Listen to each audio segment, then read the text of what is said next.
I have spoken before about how much I appreciate an Instagram account called Earth's World. I will promote those as often as I can on this type of drawing because they provided the source material that I've used to make this portrait. I'll leave a link in the description of this video, and this is one of their photographs that they post. On their account they highlight the photography that has captured people from state fairs in America. Some of these people are straight out of a Terry Gilliam film, in my view, and this woman's no exception. She looks to me like someone who could be in Fear and Loathing in Las Vegas, and if not that, then an old Tim Burton film, or maybe even a David Lynch film. A lot of these people have so much character to their face. I really enjoy the hair colour, the accessories, and the way they carry themselves.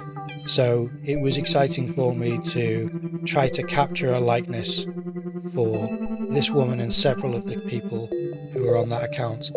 I recommend you check it out yourself, especially if you make art. But if you do use anything that they post, please credit them for being the source material that you are referencing. I have posted lots of images that I've drawn of their references, and they have liked that and acknowledged that I've credited them, so I know that they don't mind me using their references as long as people credit that that's where you get it from. I'm pretty sure that most cases people just want acknowledging for their work so that people are aware that it's their lens that you are viewing the world through, and then making your own interpretation beyond that as a fan, showing your appreciation for the subject and for the original artist being the photographer. I think the main focus for me in this piece was the hair. It's such an amazing feature of this woman's personality, and it's such a striking and bold sculpture that she has made out of her hair that it takes a lot of care and attention to try and honour it, especially with something as blunt and unwieldy as oil pastels can be. So it takes a while for me to try and harness these sticks in order to describe something as amazing and peacock-like as this woman's hairstyle is. And her glasses are large, as you can see. Her attitude is bold, and it's all come together to make this amazing presentation that you see me trying to honour here.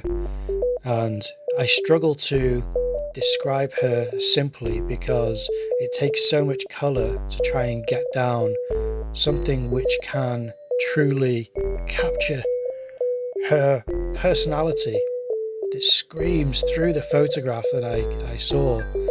But I do think that by the end of this you can see that she is quite the personality. It could even be someone in Kill Bill or something like that, an old Tarantino film. So yeah, I just really was just captivated by a lot of the photographs that I see on that account, and I love it when I can find something which just cries out to be drawn or painted, because it's not the same as the photograph, and that's why I think there is value in using source material like Earth's World, is that it's not as though I'm trying to reproduce what they have posted on their account. I'm not. I'm really trying to do something quite different, where they are now transformed in a way using my own lens to interpret what I'm seeing and appreciating in the original source. I think some of these darker marks really contribute quite a lot, just like the one which I made on the neckline there to show the edge of the shirt against her neck. And that is something which I always think offers a lot when people do it. Just the subtle marks, even if it's not quite right with the source material, it still describes something which is very valuable, which is the planes of the body and the tonal shifts that can occur with the light. The stripy shirt again is another thing which is bold. Everything about her is just very striking and bold.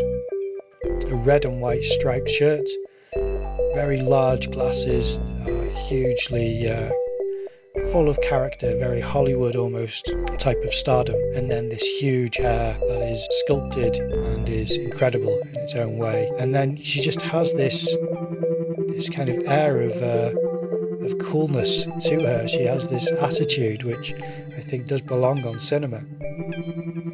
So I did enjoy describing her, and I think that the more that I chipped away, the more that I actually found her in these marks, and it just took fiddling around and making sure that I didn't leave it too early on, and kept pushing forward to try and find a likeness. But there she is, the lady with the hair,